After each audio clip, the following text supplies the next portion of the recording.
আপনি বাপ আপনার ছেলেকে বলছেন, বাবা বলো তো দেখি সরেওতে অজগরটি আসছে তেরে, ছেলেকে ভয় দেখানোর দরকার নাই। আপনি আপনার ছেলেকে এগুলা কেন শিখাচ্ছেন? আপনি আপনার ছেলেকে শিখাবেন, বাবা বলো তো দেখি সরেওতে অজগরের নামাজ পড়ি। একদিকে ইসলাম শিখবে, আরেকদিকে বাক্য শিখবে। আপনি আপনার ছেলেকে কিছু কবিতা শিখাচ্ছেন, বাবা বলো তো দেখি ওই দেখা যায় তাল গাছ, ওই আমাদের গা, ওইখানেতে বাস করে কানা বগিচা। ও বগিতি খাস কি, পান্তা ভাত চাষ কি, পান্তা আমি পাই না, পুঁটি মাছ পান্তা আমি খাই না, পুঁটি মাছ পাই না। একটা যদি পাই ধরে গাবুস কুবুস খাই, গাবুস কুবুস খাওয়া লাগবে না। আপনি বলেন আপনার ছেলে এটা থেকে কি শিখলো? আপনি আপনার ছেলেকে এগুলা কেন শিখাচ্ছেন?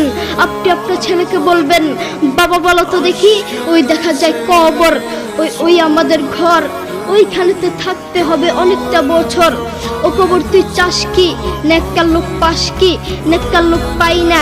একটা